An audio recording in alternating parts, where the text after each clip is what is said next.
Mais uma vez eu tenho o prazer de dar a todos vocês as boas-vindas aqui na Nova Semente. Como vocês sabem, nós somos uma comunidade adventista dos sétimos dias comprometidos com uma missão, que é poder proporcionar uma experiência real com Deus. Se você está vindo pela primeira vez aqui, um abraço muito especial, esperamos que você se sinta muito bem aqui e convidamos você a deixar o seu e-mail conosco. Ali na saída do programa você vai encontrar uns tablets colocados ali, você entra o seu e-mail e assim podemos estar em comunicação com você. Um grande abraço a você que está nos acompanhando hoje pela internet. Se você ainda não veio conhecer a Nova Semente, temos um convite permanentemente aberto para você. Estamos na rua Cubatão, número 77, bairro do Paraíso, em São Paulo. Queremos te conhecer. E oferecer também toda a programação que acontece aqui na Nova Semente. O programa Começos é um programa já emblemático aqui da Nova Semente. É o nosso programa de estudos profundos da Palavra de Deus, da Bíblia. Ele é apresentado na forma de séries e o programa ele é oferecido aqui em 3 dias e horários diferentes durante a semana. Você pode escolher sábado às 15 horas ou segundas e terças às 19h30. Formato aberto, venha, traga seus amigos, seus familiares, venha estudar conosco no programa Começos. A Nova Semente está em processo de expansão e queremos compartilhar com vocês algumas das coisas que estamos planejando para um edifício que já está sendo reformado. Aqui ao lado temos algumas imagens para vocês que nós vamos soltar agora. Neste local, nós queremos instalar um restaurante de comida de verdade, como a gente diz, né, para servir alimentos vegetarianos, alimentos veganos, coisas muito especiais, e também que ali seja um espaço para oficinas, para palestras, enfim, tudo aquilo que possa estar relacionado a estilo de vida. E estilo de vida, o nosso conceito é basicamente se alimentar melhor e ter melhores hábitos que possam levar a uma saúde melhor. Então, no andar de baixo, são 2 pisos, no andar de baixo nós teremos então um restaurante, vocês estão vendo algumas imagens e também teremos ali um espaço para comercialização do conteúdo aqui da Nova Semente, e no andar de cima teremos um auditório a mais, um pouco menor, que é um espaço que nós precisamos bastante, e haverá muitas oportunidades para que você possa se voluntariar e trabalhar num projeto como esse. Se você tem vontade de participar, nos procure, vamos conversar a respeito. E principalmente se você sente que você é um doador, que você gostaria também de financeiramente colaborar com esse projeto, venha nos procurar. E quem sabe conseguir também a sua assinatura neste banner que está colocado lá fora. Se você precisar de maiores informações, acesse o nosso site www.novasemente.org/eu acredito neste sonho. Aqui na Nova Semente, tudo aquilo que vocês desfrutam aqui é fruto de trabalho voluntário. Cenários, iluminação, o sistema de comunicação e Wi-Fi, a parte do som, enfim, tudo é trabalho voluntário. E estamos também abrindo para o nosso público a possibilidade de participar também deste projeto. Se você tiver interesse, também acesse pelo nosso site, novasemente.org/doação. Bem, estamos chegando ao fim, tivemos uma semana inteira. Pastor Kleber de volta aqui na Nova Semente. Tivemos casa cheia todas as noites essa semana, uma repercussão muito interessante nas redes sociais a respeito desta série Apenas Acredite, que nos falou a respeito de como podemos dominar os temores, o medo que existe dentro de nós. A mensagem desta noite, a mensagem final, tem por título Vença o Medo da Culpa. O musical dessa noite é com a banda da Nova Semente, já posso aqui, o maestro Samuel Silva nos teclados, Rafael nas cordas, Arbex no baixo, Éder na bateria. Estamos prontos aqui para um trato musical. Queremos lembrar a vocês que, por favor, silenciem os seus celulares, mas permaneça conectado. Permaneça conectado aqui na nossa rede Wi-Fi NS Conecta, a senha é Nova Semente. Melhor ainda, se você tem o aplicativo da Nova Semente. Gente, um grande abraço a vocês. Semana que vem começamos nova série. Desfrutem da nossa programação. Você está na Nova Semente, uma experiência real com Deus.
Vamos orar. Bom Deus, uma vez mais te agradecemos, Senhor, pela semana que tivemos e pelas diversas orientações que durante esse período recebemos através de Tua palavra, a como podemos de fato, Pai, vencer temores e o medo que tantas e tantas vezes, como seres humanos, sentimos em nosso coração. Mas, bom Deus, nesse momento, ao concluir essa série, suplico, bom Deus, que essa mensagem possa de fato trazer o conforto, a paz e a segurança que cada um de nós precisa. Somos imperfeitos, somos falhos. E sempre, bom Deus, por decisões que tomamos, palavras que proferimos, ações que praticamos, nos sentimos culpados. E, bom Deus, suplico que possamos compreender de fato como vencer o medo da culpa através, Senhor, da Tua presença em nossa vida. Pai querido, uma vez mais te suplico, fala ao nosso coração nesse momento. Isso eu te suplico em nome e pelo amor do Teu Filho amado Jesus. Amém, Pai. Amém. Olá, amigos. Sempre é com imensa alegria que a gente recebe você e a sua família aqui entre nós. Sejam todos muito bem-vindos à Nova Semente, que é uma comunidade adventista do sétimo dia que existe para que juntos, semana após semana, possamos viver uma experiência real com Deus.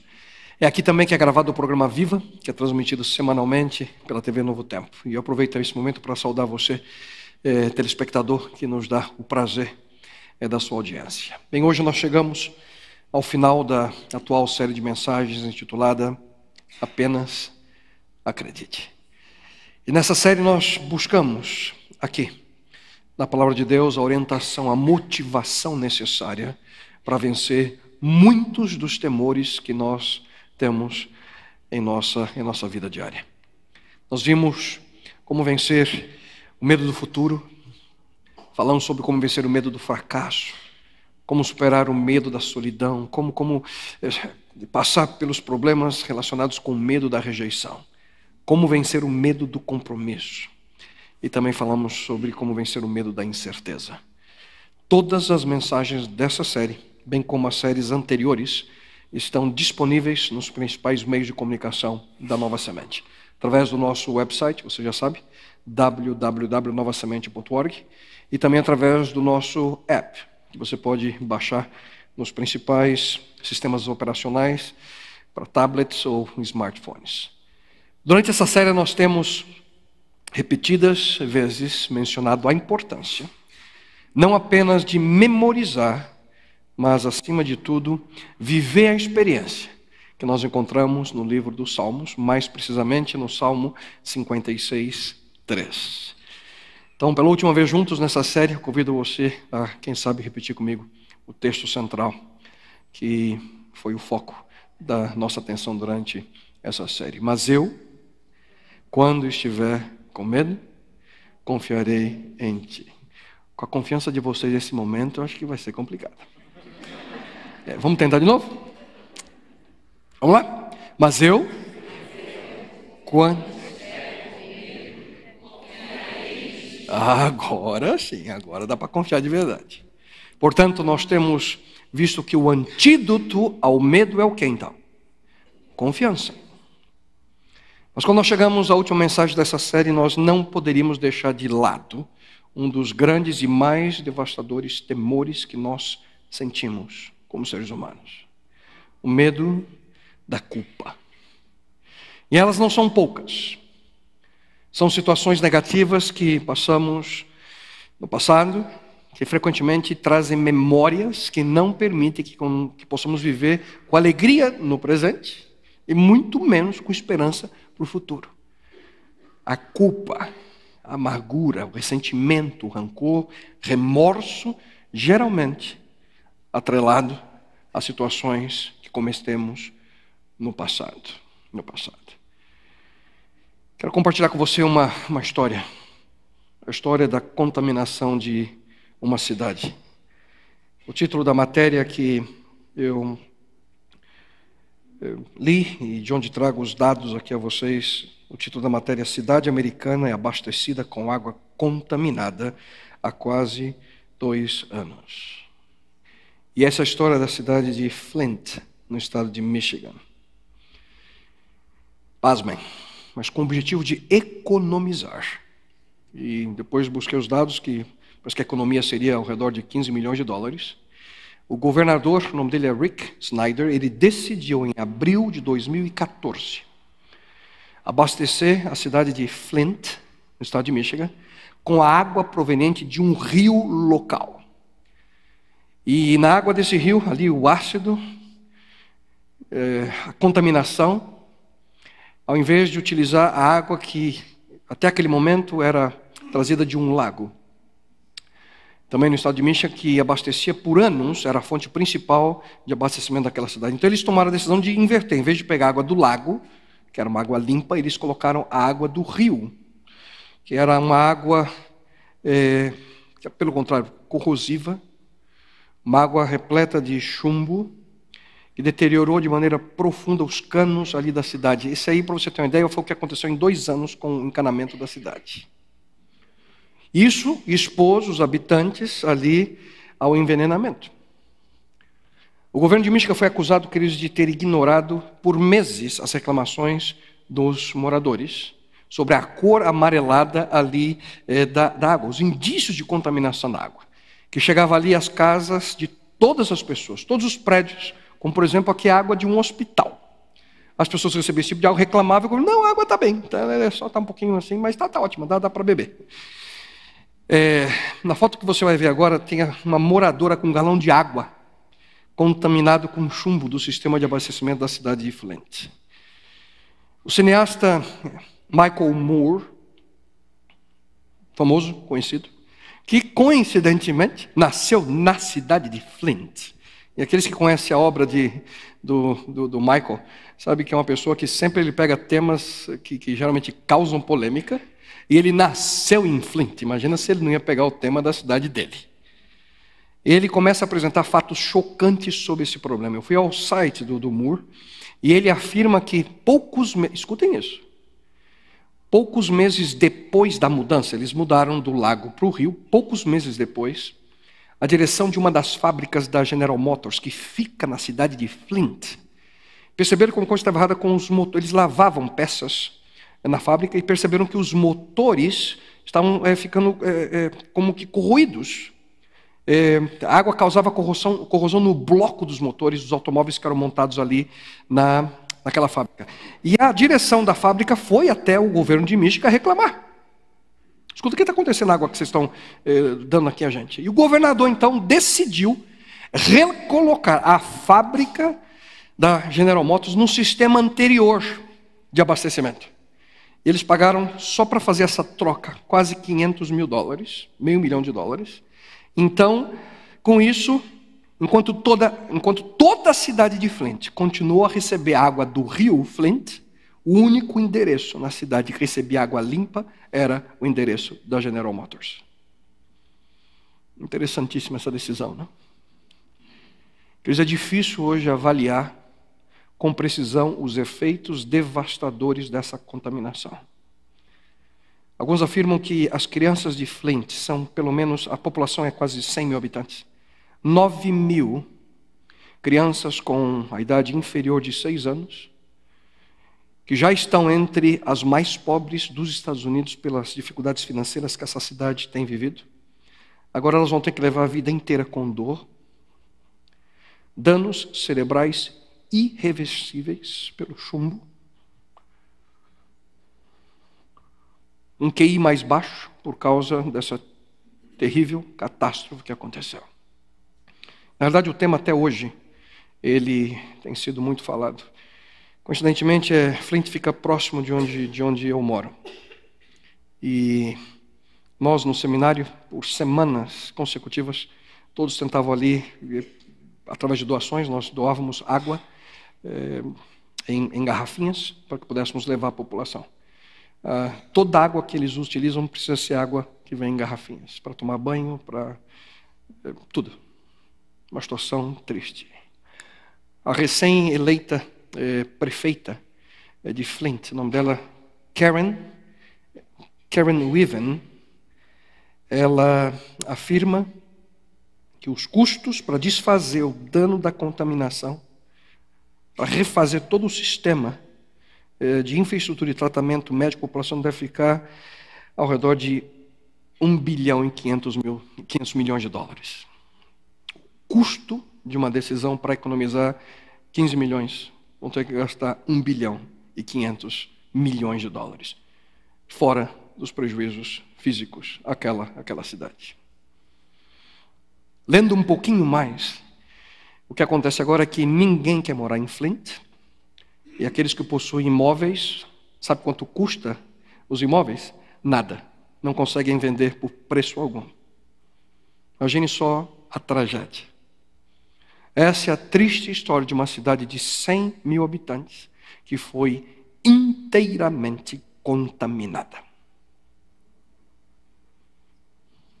A princípio as pessoas elas não perceberam, mas estavam diariamente sendo envenenadas, pouco a pouco. Qual era o problema?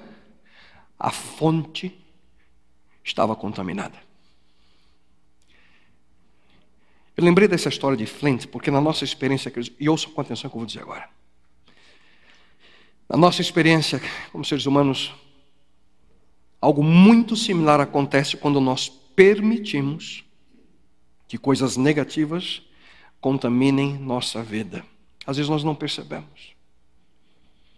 E infelizmente, quer dizer, em toda parte, você e eu podemos encontrar pessoas que vivem se punindo por causa do seu passado. Permitem com que o passado que viveram contamine sua mente. E assim continuam contaminando o seu presente e, consequentemente, trazendo implicações para o seu futuro. Por quê? Porque vivem com medo da culpa. Vivem dirigidos por aquela síndrome de e se? E se eu não tivesse agido assim? E se eu não tivesse dito aquilo para ela? E se eu não tivesse, e se eu tivesse namorado com fulano em vez de Beltrano? E se? Você já sentiu assim? Se eu pudesse voltar no tempo. Se eu pudesse apagar meu passado. Se eu pudesse começar tudo de novo. Se eu conseguisse me perdoar. Queridos, amargura, remorso, culpa. Na verdade, queridos amigos, aqui na palavra de Deus nós encontramos que muitos dos nossos temores estão centrados exatamente nesse problema, a culpa. Acompanhe comigo, com atenção, um texto que encontramos no livro dos Salmos. Diz o seguinte, ou melhor, em 1 João, no capítulo 4, verso 18. O amor não contém medo algum. Aliás, o amor plenamente desenvolvido expulsa qualquer vestígio de medo. Porque o medo sempre traz um pouco de tortura do sentimento de quê?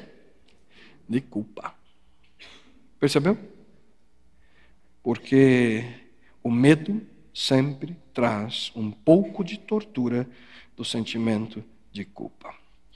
Por sinal, não sei se você sabe quais são alguns dos principais medos causados pela culpa. Um deles é o medo de que alguém vai descobrir.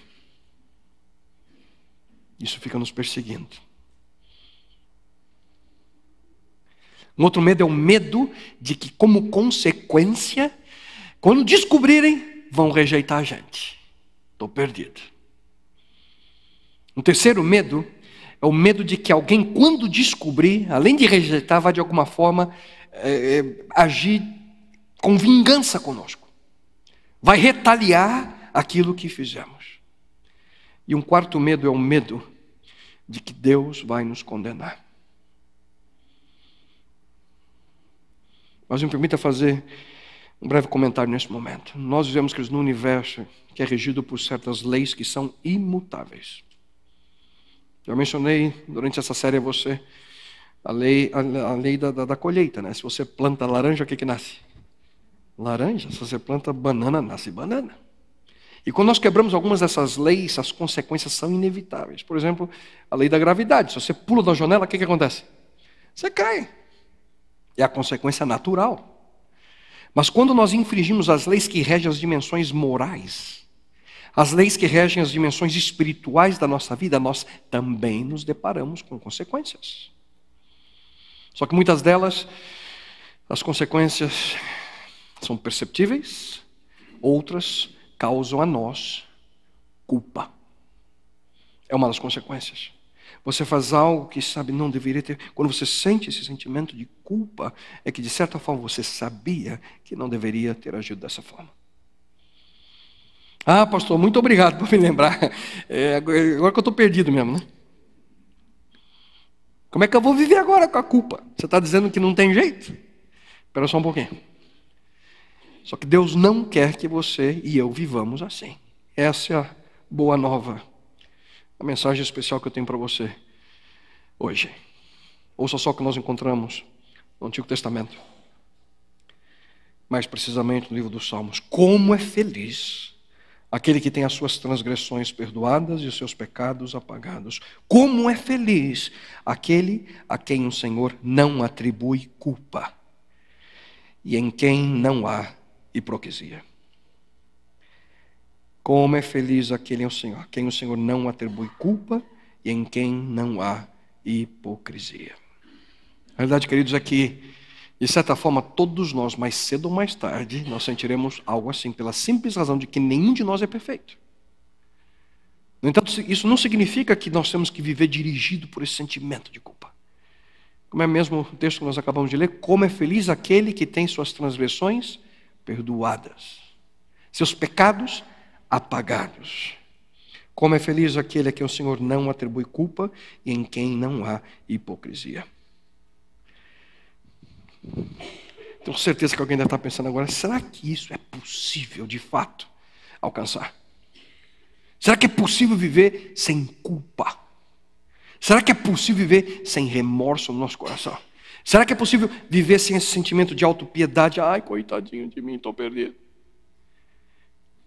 Que geralmente é associado com o sentimento de remorso, culpa. Eu quero agora com você, convidar você, a que possamos juntos ver o que Deus apresenta aqui, em sua carta de amor a nós, a Santa Bíblia, sobre esse importante assunto. Se você deseja vencer o medo da culpa, se você deseja vencer esse medo do remorso, ouça com muita atenção. Só que antes de falarmos sobre o que nós devemos fazer com a culpa, e depois o que Deus quer fazer com a sua e a minha culpa, eu quero falar um pouquinho a você sobre o que costumeiramente nós fazemos.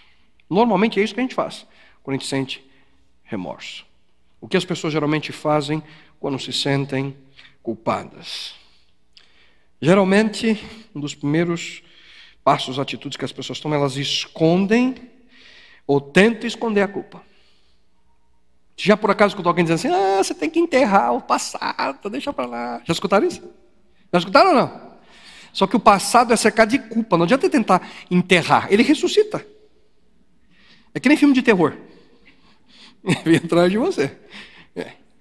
Quando a gente menos espera, e geralmente é nos momentos mais inapropriados, a nossa mente traz de volta aquilo que a gente tenta apagar. Com letras garrafais, culpado. O sentimento de culpa, queridos, vai então nos consumindo pouco a pouco. Nossos primeiros pais, eles tentaram essa saída. Mencionamos diversas vezes durante essa série a situação de Adão por ter sido o primeiro a sentir medo. Ele, Adão, respondeu, ouvi a tua voz no jardim, porque estava nu, tive medo e me escondi. O que fez com que Adão e Eva tentassem se esconder? A culpa. A culpa. A culpa que veio, obviamente, como resultado do medo. Culpado, o que eu fiz errado? E como é que a gente tenta esconder? Hein? Existem algumas técnicas que a gente desenvolve para esconder das pessoas. Pelo menos tentamos fazer isso. Uma das coisas que nós fazemos, a gente diminui o tamanho do problema. A gente minimiza o resultado. A gente fala mais ou menos assim, foi nada. Se não foi nada, por que você fica lembrando? Por que os sentimentos negativos continuam vindo à nossa mente? Se não foi nada, como é que a gente lembra 20, 30 anos depois? Além de tentar fazer a coisa ficar pequenininha, a gente minimiza, outra coisa que a gente faz para esconder, a gente tenta racionalizar o contexto, a história, né? A gente fica pensando assim, todo mundo faz. Todo mundo faz. E eu pergunto a você, será que esse é o padrão correto de escolha? É fazer o que todo mundo faz? Coincidentemente, eu estava conversando ontem com uma amiga, e ela citou para mim algo que está acontecendo essa semana. Na USP. Alguns alunos que desenvolveram uma técnica da cola através do WhatsApp. Caso de polícia. Vi ontem no UOL. Todo mundo faz, tô nessa. A gente minimiza assim, né? Todo mundo faz. A gente racionaliza, todo mundo faz. Será que a ação errada de outras pessoas justifica o seu comportamento equivocado? Porque um erra, eu posso fazer. Outra coisa que a gente faz também, além de minimizar, de racionalizar, a gente compromete a nossa consciência. A gente tenta esconder assim, nós tentamos nos convencer assim, não parece que é tão errado assim. A gente tenta mudar a situação. A gente começa a fazer aquilo que nós sabemos ser errado, até o momento que nós achamos que deixa de ser errado. Mas a gente não fica tão culpado. É que naquele ditado chinês, aqueles dos biscoitinhos, sabe aqueles biscoitinhos da sorte? Às vezes você quebra, tem escrito assim, né? Você repete um erro uma segunda vez e ele não parece que está tão errado assim. A gente tenta agir de tal forma a que não mais sintamos que o erro é errado. Mas o conselho bíblico, queridos, é claro aqui a nós. O que encobre as suas transgressões jamais prosperará, mas o que as confessa e deixa alcançará misericórdia. Por quê? Porque a culpa fica rodeando a nossa mente. O que nós precisamos, quer dizer, é ter a culpa eliminada e simplesmente tentar esconder, tentar esquecer, não é suficiente. Nunca se esqueça daquilo que Davi certa vez escreveu. Ele disse o seguinte: enquanto eu mantinha escondidos os meus pecados, essa é a palavra que ele usa, escondidos, o meu corpo definhava de tanto gemer. Pois dia e noite a tua mão pesava sobre mim, minhas forças foram se esgotando como em tempo de seca. Então reconheci diante de ti o meu pecado e não encobri as minhas culpas. Eu disse, confessarei as minhas transgressões ao Senhor e tu perdoaste a culpa do meu pecado. Portanto, uma das atitudes que as pessoas geralmente têm quando se sentem culpadas é escondem ou tentam pelo menos esquecer a culpa. Já uma segunda maneira que as pessoas geralmente utilizam, a técnica de culpar outras pessoas. Você conhece esse tipo de gente? Fazer aquilo que sabe que está errado, mas imediatamente culpam outras pessoas. Quem sabe você se surpreenda em saber que esse tipo de pessoa está bem mais pertinho de você que você imagina. Na verdade, está bem pertinho de você. Bem pertinho. Bem pertinho. E não é o do lado não, sabe? A gente está olhando do lado assim, não. A gente tem em nós, parece uma coisa impressionante, a gente nasce com isso, né? Cada um de nós tem esse talento natural. A gente erra e, não fui eu, a gente culpa o outro. Filhos pequenos, geralmente são, impressionante, ele começa a desenvolver a técnica desde pequenininho, né? São mestres nisso. Sempre a culpa é do outro. Sempre a culpa é do outro. Eu lembro que um tempo atrás, o Nico e a Isa estavam numa negociação, interessante, uma negociação financeira. Isso já faz alguns anos que aconteceu. O Nico agora está com 12, a Isa está com 14. E teve um empréstimo do Nico. Ele pediu emprestado R$1 para a Isa. Só que a Isa deu 10 para ele. Ela deu 10 e não disse que ele tinha que devolver o resto. Ele gastou tudo e disse que a culpa era dela, que não tinha dito para ele. O defeito é do outro, né? Defeito do marido é culpa do trabalho. Defeito da esposa, a culpa é da sogra. Sempre a gente vai culpando. Essa estratégia, queridos, não é de agora. Já mencionei que esse problema, nessa série, já mencionei esse problema que ele vem de longa data. Foi mesmo como eu disse para Deus após o erro? Foi a mulher que me deste por companheira que me deu do fruto da árvore e eu comi. E o Senhor Deus pergunta à mulher, o que foi que você fez? Respondeu a mulher, a serpente me enganou e eu comi. Um vai jogando a culpa para o outro. Como percebe que essa tática é antiga. Você se sente culpado? Culpa o outro. Remorso? Culpa o outro. E aqui, queridos, não fica só na dimensão da culpa. Quando também nós nos sentimos derrotados e sem esperança, muitas vezes nós também fazemos assim. Quando a gente perde a esperança, é fácil culpar as pessoas. Essa é exatamente a experiência do paralítico de Betesda. Certa vez Jesus Cristo entrou em Jerusalém, um dia de sábado.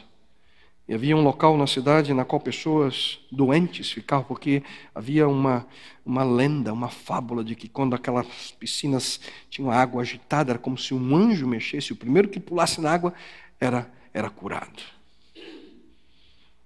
E havia um homem que estava ali quase 4 décadas. Ouça só o que o relato bíblico nos diz. Um dos que estavam ali era paralítico, fazia 38 anos. Quando o viu deitado, Jesus Cristo, e soube que ele vivia naquele estado durante tanto tempo, Jesus lhe perguntou, você quer ser curado? E ouça a resposta que o paralítico deu a Jesus Cristo. Senhor, não tenho ninguém que me ajude. Não tenho ninguém que me ajude a entrar no tanque quando a água é agitada. Enquanto eu estou tentando entrar, outro chega antes de mim. Então Jesus lhe disse, levanta-te, pega a tua maca e ande. Eu não tenho ninguém para me ajudar, Jesus. Pastor, ninguém me ajuda. Tenho ninguém. E culpamos nosso contexto, culpamos aqueles que estão ao nosso redor. Não tenho ninguém. Queridos, intrínseca à nossa natureza está o desejo latente de acusar outras pessoas pela nossa situação. E principalmente pelos nossos erros. O sentimento de culpa nos leva a buscar a outra pessoa, qualquer pessoa, para carregar o peso do meu erro, o peso da minha falha.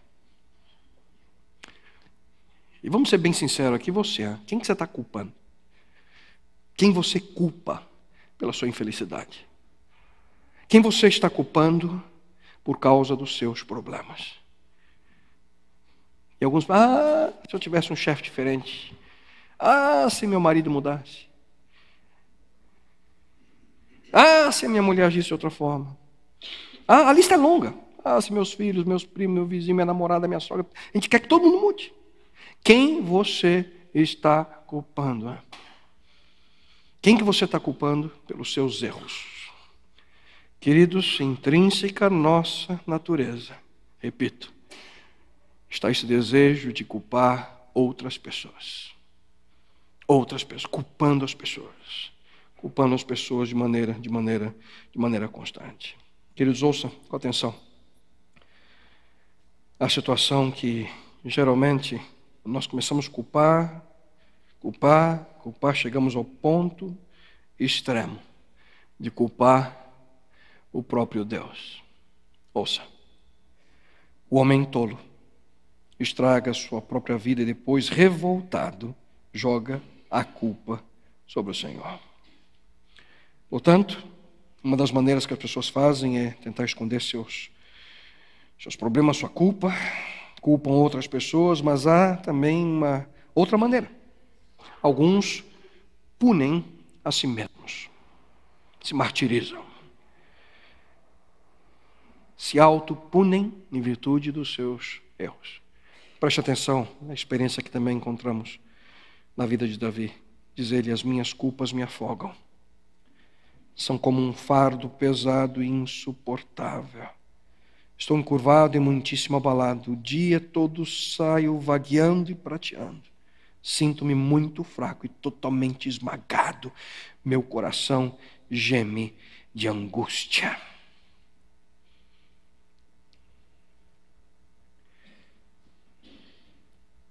Depressão profunda aqui, hein? Sabe quando foi que Davi escreveu isso aqui? Ele escreveu esse texto logo após ele ter cometido adultério com Batseba. E ali, depois que ele recebe o bilhetinho dela, Davi, é o seguinte: estou grávida. Só que ele se toca com o marido da mulher, não estava na cidade, estava na guerra. Aí ele vem, manda, traz o dia. Trouxeram o marido. Ele fez de tudo para ele entrar em casa, ficar com ela, porque aí ficou grávida, é filha dele, né? Mas o homem fiel não entrava. Ficava do lado de fora, assim: como é que eu posso ficar lá com a minha mulher e meus amigos morrendo na guerra? Aí Davi viu que tinha um sério problema e ele toma mais uma decisão, né? É que tem hora que, para você tapar o problema, você vai entrando em um problema ainda maior, você fica cego. E Davi agora, já problema com o peso da culpa, que ele tinha adulterado com Batseba, ele toma a decisão de escrever um bilhetinho ali para Urias, dar para ele o seguinte: leva lá. E dizia mais ou menos o seguinte: coloca esse homem aqui na linha de frente. Deu para ir, quem levou foi o próprio. Levou ali a sua morte por escrito. Por ordem do rei, ele foi assassinado, indiretamente, na guerra. E agora o rei esperou a viúva prantear a morte do marido, e aí ele fala: pobre dela. E agora surge o bondoso Davi e toma a viúva como sua esposa. Até o ponto que Deus desmascara Davi por completo. Não é à toa que ele escreveu o que ele escreveu. Acho que depois que eu contar a história, eu vou ler de novo para vocês. Ouça: as minhas culpas me afogam, disse ele. São como um fardo pesado e insuportável. Estou encurvado e muitíssimo abalado. O dia todo saio vagueando e pranteando. Sinto-me muito fraco e totalmente esmagado. Meu coração geme de angústia. Depois de adulterar com Batseba, depois de assassinar indiretamente Urias, ele escreve: não é se admirar que ele tivesse sentido assim com culpa. E como é que as pessoas se autopunem, hein? Se martirizam? Alguns fazem contra o seu próprio corpo, doenças, e alguns até mesmo através do suicídio. E aqui, queridos, não é apenas a culpa que nos leva a agir assim. Alguns pela angústia, alguns podem encontrar uma saída da sua vida, alguns pela depressão tomam uma triste decisão de tirar a sua própria vida. Esse foi o caso que, essa semana, não sei quantos viram a notícia de Fabiane Niclotti, Miss Brasil de 2004, que aos 31 anos foi encontrada morta na última terça-feira, em sua casa, na cidade de Gramado, Rio Grande do Sul. Tirou sua vida. O grande problema, queridos, de querer punir-se de algo do passado é que você não sabe quando parar. Qual é o limite? Você não sabe quanto sofrimento é necessário. A gente pensa assim: eu vou me punir porque eu preciso sofrer. Quanto é o suficiente para tirar a culpa? Você entende? E alguns sofrem a vida inteira. Vivem sem perceber, porque se autocolocam dentro de uma prisão perpétua. A culpa faz isso. Mas afinal, o que a gente precisa então para vencer o medo da culpa? Existem alguns importantes passos que você e eu precisamos dar. E eu espero que você possa, com muita atenção, ouvir o que eu tenho para você nesse momento. O primeiro dos passos, como vencer o medo da culpa, é reconheça a sua responsabilidade. Em outras palavras, você tem que admitir a culpa. É simples, não esconda. Não negue, não ignore. Não tente esconder. Não viva punindo a você mesmo. Não adianta você ficar fugindo da realidade. É no momento que a gente deita ali, cabeça no travesseiro, que os sentimentos vão pouco a pouco ali nos destruindo. E Deus não quer, queridos, que você viva sofrendo. A Bíblia diz que não há como você fugir de você mesmo. Ouça com atenção aquilo que nós encontramos na palavra de Deus. O Senhor deu aos seres humanos inteligência e consciência. Ouça com atenção. Ninguém pode se esconder de si mesmo. Você pode enganar pessoas, mas você não engana você mesmo, muito menos a Deus. Você pode até tentar esconder a culpa das outras pessoas, mas não de você, porque você sabe. É por essa razão que o processo de cura de uma vida de culpa tem o primeiro passo é esse: você tem que admitir que você cometeu erro. Foi exatamente isso que Davi fez. Ao ali cometer os erros que eu mencionei para você há pouco, Davi, ele chega ao momento em que ele faz exatamente isso. Diante da situação, ele menciona: pois eu mesmo reconheço as minhas transgressões e o meu pecado sempre me persegue. Salmo 51. E se você quer de fato ver qual foi a reação de Davi quando ele percebe que não havia como esconder isso de Deus, leia o Salmo 51. O Salmo 51, ele coloca de maneira clara em palavras o sentimento. E ele diz aqui: eu reconheço, errei. E este é, sem dúvida alguma, o passo mais doloroso, o que mais dói, é admitir o erro. É reconhecer a nossa falha, é confessar nosso pecado. Ouça, o sofrimento continuou até que admiti minha culpa e confessei a ti o meu pecado. Pensei comigo mesmo: confessarei ao Senhor como desobedeci às suas leis. E nunca se esqueça de algo importante aqui, queridos. Quando você reconhece o seu erro, já mencionei anteriormente, você não vai surpreender a Deus. Deus vai falar: não sabia. Não. Ele já sabe. Ele sabe o que você fez. Ele conhece o seu pecado. A única coisa que Deus quer é que você admita que errou. Errei, Senhor. Com sinceridade, você tem que dizer. Não é colocar a culpa no outro. Se eu errei, mas olha aqui. Errei, Senhor. Eu errei. Ele apenas quer que você pare de esconder-se. Pare de culpar outras pessoas. É isso que chamamos como processo de confissão. E você não precisa confessar para uma outra pessoa. Haverá um momento que, dependendo do que você fez, sim, é necessário. Mas o primeiro passo é confessar a Deus: Senhor, eu errei. E a Bíblia é muito clara ao dizer, queridos, quais são os resultados da nossa sincera confissão. Se confessarmos os nossos pecados, Ele é fiel e justo para perdoar os nossos pecados e nos purificar de quanta injustiça? De toda injustiça. De todo e qualquer erro. De todo e qualquer pecado. E aqui a gente encontra o segundo passo. O segundo passo é que nós devemos tomar quando nós nos sentimos culpados, com o desejo de vencer o medo da culpa. Primeiro você admite, depois você precisa, sabe o quê? Aceitar. Aceite o perdão de Deus. Muitas pessoas eles dão o primeiro passo, reconhecem o erro, mas falham no segundo. Não aceitam o perdão de Deus. Como é que a gente sabe que a pessoa não aceitou o perdão de Deus? Simples. Muitos vivem continuamente pedindo perdão a Deus pelo mesmo pecado, porque não entenderam o que significa o perdão de Deus. Você não precisa ficar pedindo perdão pelo mesmo erro a Deus, porque você não se sente perdoado. E queridos, ouçam, por você não se sentir perdoado, não significa que você não foi perdoado, porque Deus já te perdoou.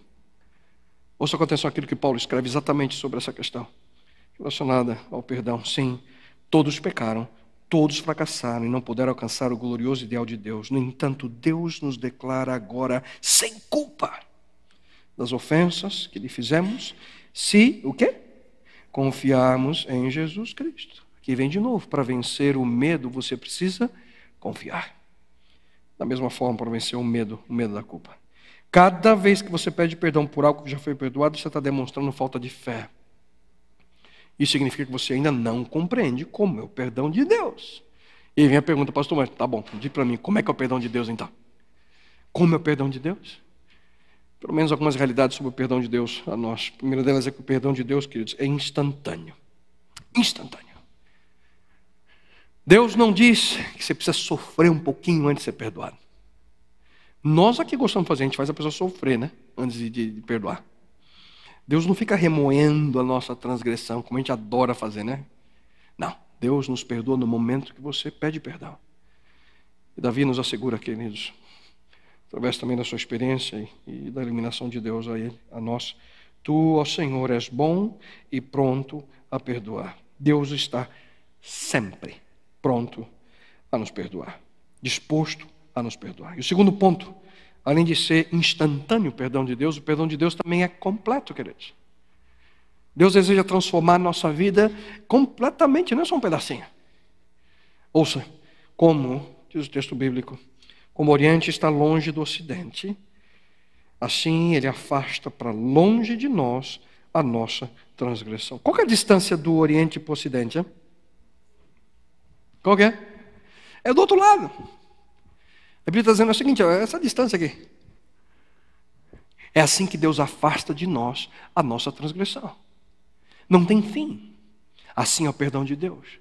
No livro do profeta Miqueias, nós também encontramos algo maravilhoso relacionado ao perdão de Deus. O Senhor terá compaixão de nós mais uma vez. O Senhor pisará e esmagará nossos pecados, jogará todos eles ao fundo do mar. Em outras palavras, como bem traduz a Bíblia Viva, o mesmo texto, significa Ele perdoa todos os meus pecados.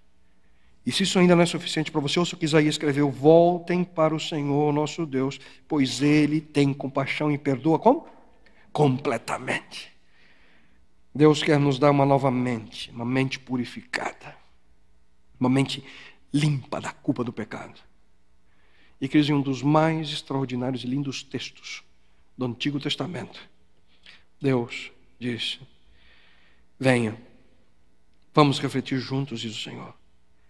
Embora os seus pecados sejam vermelhos como escarlate, eles se tornarão brancos como a neve. Embora sejam rubros como púrpura, como a lã se tornarão. Vocês percebem? Deus deseja transformar a sua e a minha culpa por completo. Ele quer tirar toda e qualquer mancha que você possa ter na sua vida passada. Deus quer purificar, lavar a sua vida. Sabe aqueles detergentes que tiram qualquer tipo de mancha? Já viu aquelas propagandas na televisão que você põe ali, que é impressionante, né? Você põe a camisa preta, sai branquinha. É o que Deus faz, que purifica. Mas nenhum desses detergentes, não adianta você pôr, não limpa a sua consciência. Nada nesse mundo pode limpar, apagar, transformar a sua mente. Só o perdão de Deus, que é instantâneo e completo. Mas o perdão de Deus, além disso, querido, sabe quanto custa? Nada. Nada. É gratuito. Puxa, você não custa nada. Pensa comigo. Se não custa nada, o que você pode fazer para merecer o perdão de Deus? Você pode comprar o perdão de Deus? Não está à venda, não custa nada. Você pode barganhar. É um dom. É um presente. É a sua graça. E por sermos seres humanos, o perdão de Deus, quer dizer, a nossa maior necessidade, e por Jesus ter morrido por nós, o perdão de Deus é o seu maior presente que Ele nos concede. E a gente precisa ser bem prático aqui. Será que você tem algum pecado secreto, algum problema em sua vida que está travando a tua existência? Qual é o hábito pecaminoso que você tem que não permite que você cresça espiritualmente? Quero dizer uma coisa a você hoje, que está aqui nesse auditório e você que está assistindo. Você pode ser liberto da culpa. Hoje. Aqui nesse momento.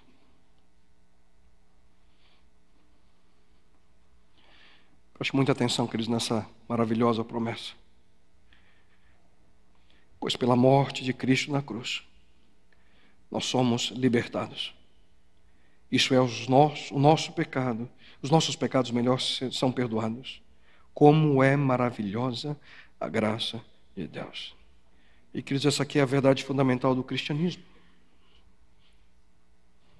É aqui que o cristianismo se diferencia de toda e qualquer religião mundial. Porque em todas as religiões não cristãs, o processo de salvação é diferente. Você precisa fazer algo. Você precisa pagar algo.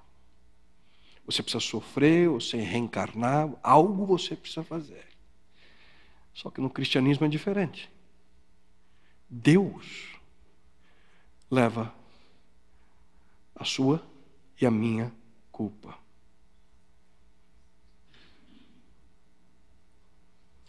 É uma troca. Se você nunca entendeu até hoje o que Cristo fez na cruz do Calvário por você, espero que você possa abrir seu coração ao que eu vou dizer a você nesse momento. A Bíblia diz que o salário do pecado é a morte. Portanto, quem peca merece morrer. Usando a mesma analogia ao contrário, quem não peca merece o quê?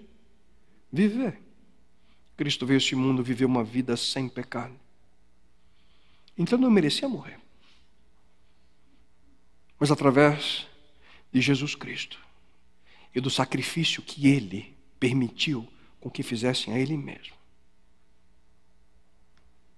O que Cristo faz na cruz do Calvário por cada um de nós, por você, é só dizer o seguinte: filho, a morte que você merece, que você merece, que você merece, que cada um de nós merecemos, Cristo diz: eu morrerei por você. E a vida que eu mereço, eu te dou. E a única coisa que você precisa fazer é dizer para Deus: Senhor, eu aceito.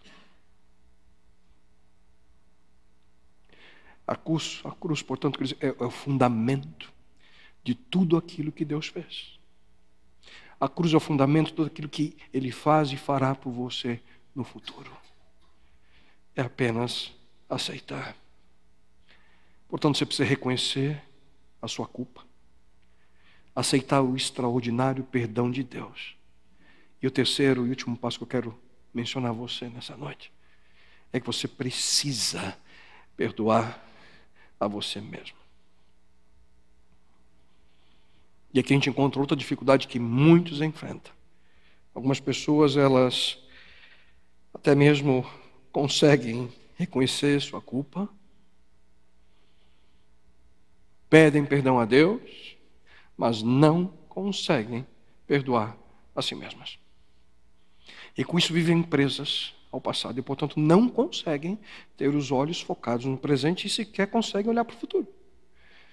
E, querido amigo, amiga, você que está em casa, pare de viver como um escravo da sua própria mente.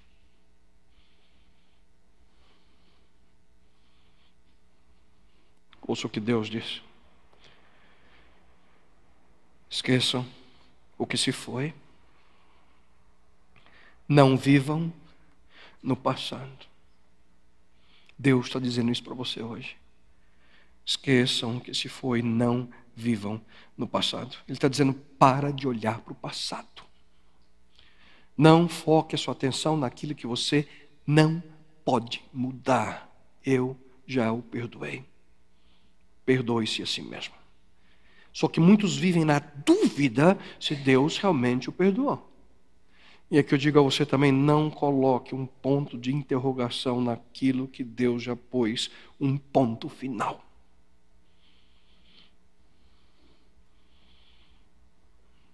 Muitos sofrem por isso. Deus continua dizendo: dos seus pecados e iniquidades não me lembrarei mais. O maior problema é que nós, quem sabe, por nossas dificuldades, a gente não crê ainda que foi totalmente perdoado. Porque cada vez que algo de ruim acontece na nossa vida, a gente pensa, tá aqui, eu mereço mesmo.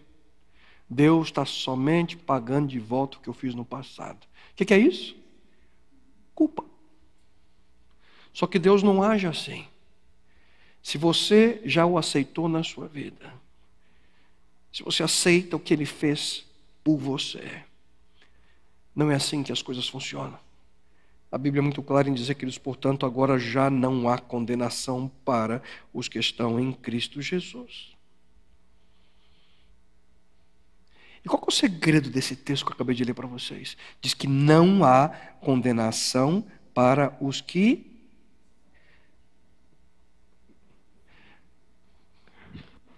Não há condenação para os que estão em Cristo Jesus. E a pergunta é essa: o que significa estar em Cristo Jesus? Porque esse é o segredo. Está dizendo que não tem condenação para quem está nele. A partir do momento que você entrega a sua vida a Cristo, a partir do momento que você confia a direção da sua existência nesse mundo a Jesus Cristo, você está nele. É uma escolha. A escolha de confiar em Cristo. Estar em Jesus Cristo, que começa com uma simples prece, uma simples oração. É só dizer para ele: Senhor, toma a minha vida em tuas mãos, Senhor. Senhor, tudo aquilo que eu tenho, aquilo que eu sou, dirige minha vida. Me ajuda, Senhor, a ser conforme o teu coração, a viver de acordo com o teu plano, a minha existência. Me ajuda, Senhor, a viver de acordo com a tua orientação, conforme a tua palavra. E a Bíblia aqui, queridos, afirma que Cristo já pagou o preço, a punição pelos pecados de cada um de nós. Repito, nossos pecados passados, os pecados que cometemos hoje e os pecados que cometeremos no futuro, todos eles já foram pagos por Jesus Cristo na cruz. Quando Cristo na cruz brada: está consumado. Cristo na cruz só disse 7 frases, e essa foi uma delas. Ele disse: está consumado. No original grego, essa palavra significa pago por completo. A mesma palavra era usada para cancelar dívidas depois que eram pagas, ou para libertar um cativo depois de ter cumprido a pena. Está consumado. E por Jesus nos ter concedido a vitória na cruz, hoje você e eu podemos ter a convicção de que é possível a cada um de nós caminhar nesse mundo com uma nova consciência, com uma nova vida, se nós apenas aceitarmos, se você e eu apenas acreditarmos em tudo aquilo que Ele fez por você e por mim. A verdade é que nós cremos em um Deus que sempre está pronto a nos dar uma nova chance, uma nova oportunidade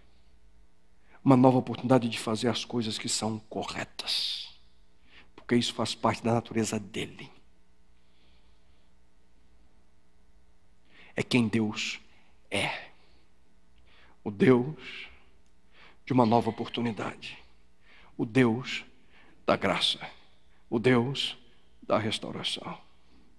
E lembre-se, para que você encontre alegria na sua vida, para que você vença o medo da culpa, você precisa, em primeiro lugar, reconhecer suas faltas, admitir suas transgressões, confessar seu pecado, aceitar o perdão de Deus. E, finalmente, você também precisa perdoar a si mesmo.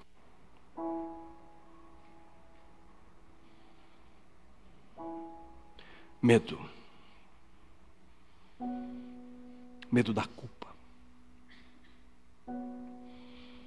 Querido amigo, querida amiga, não viva carregando o peso da culpa que experiências do passado trazem à sua mente. Remorso não leva a nada E somente o verdadeiro arrependimento, aquela transformação que ocorre na nossa mente, uma mudança de vida, pode transformar a sua existência minha. Não sei se você já percebeu, mas o ontem não volta mais. O amanhã não chegou. Portanto, viva hoje. Mas viva hoje sem medo.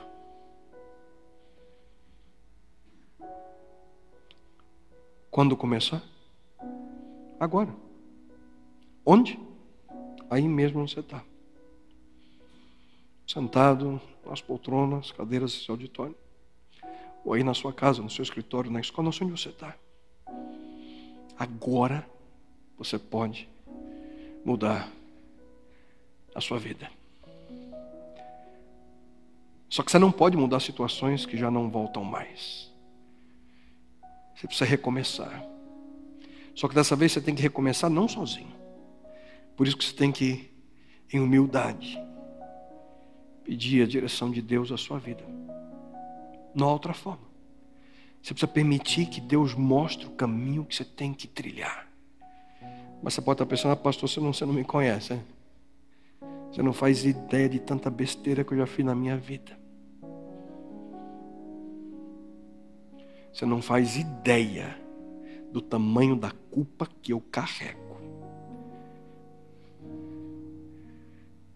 Quem sabe alguém hoje aqui pode dizer, para mim não há como viver isso que você está falando. Eu vou dizer uma coisa para você. Em parte você tem razão. Eu não conheço sua vida. Não faço ideia a culpa que você carrega. Não conheço os pormenores aí do seu passado. Só que eu conheço alguém que pode transformar a sua situação. Como é que eu tenho certeza disso? Porque hoje, se não fosse pela graça dele, eu não estaria aqui. Ainda eu não sou quem eu gostaria de ser. Mas eu louvo a Deus porque pouco a pouco Ele tem me ajudado a vencer as dificuldades e transformar minha vida e meu coração. E eu tenho certeza que Ele pode ajudar você também. Ele pode mudar cada um de nós. E hoje esse Deus está disposto a conceder a você tudo o que você precisa para vencer os temores, o medo que ainda rodeia a tua vida. Mas para isso, queridos, para que isso se torne uma realidade, uma decisão tem que ser tomada. E não é uma decisão que eu posso fazer por você.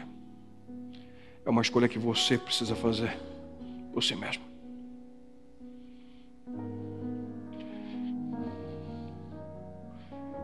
Pastor, estou com medo.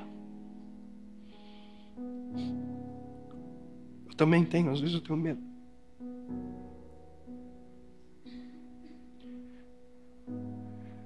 Mas eu, quando estiver com medo, confiarei em Ti. Você não está pronto, não, para dizer definitivamente isso para Deus?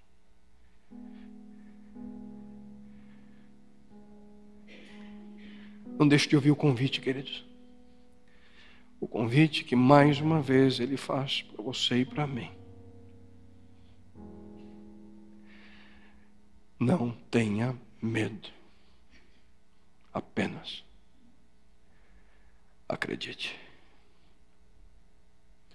Apenas acredite. Pai querido,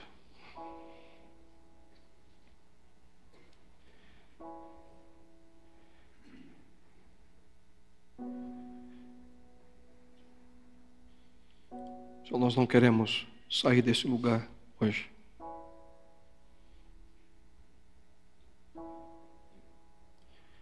Eu não quero desligar meu computador agora. Vou fechar esse aplicativo. Sem antes ter a convicção de que em sinceridade nesse momento, ao suplicarmos Teu perdão e a cura que necessitamos à nossa mente para retirar a culpa que nos destrói, sem ter a convicção de que pela graça de teu Filho amado Jesus Cristo e pelo amor infinito que tu tens por nós, Senhor, de que não seremos nesse momento transformados. Oh Deus, teu amor é dado a nós a cada momento, e teu perdão vem de maneira instantânea, de maneira completa, de maneira gratuita. Oh Deus, por favor, concede teu perdão a cada um de nós. Somos pecadores. Cada um de nós falhamos, erramos tantas e tantas vezes, Pai. Por favor, tem misericórdia de nós. Eu suplico, Pai, perdoa-nos e que possamos, bom Deus, recomeçar uma vida diferente. Uma vida que mesmo quando sintamos medo, porque muito provavelmente nunca vamos conseguir eliminar completamente o medo da nossa vida, mas mesmo quando sintamos medo, possamos entender que podemos vencê-lo por confiar em Ti. Que a minha oração, a oração de cada um de nós, possa ser ouvida e atendida por Ti. Mas eu, bom Deus, quando estiver com medo, confiarei em Ti.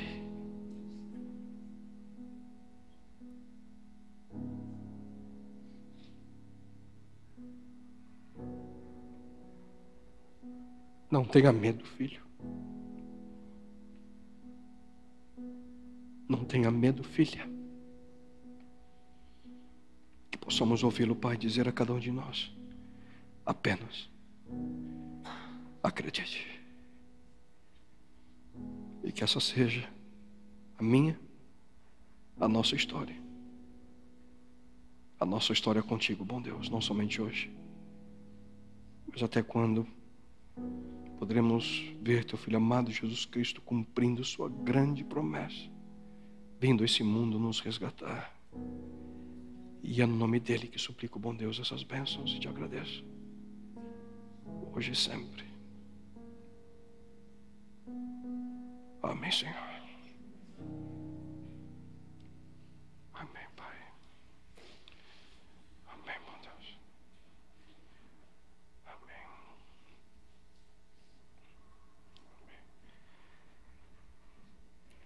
Deus pode de uma maneira maravilhosa na tua vida, habitar no teu coração constantemente, encontrar um abrigo seguro. E espero que em breve possamos uma vez mais rever-nos. Eu embarco daqui a poucas horas, retorno para minha casa.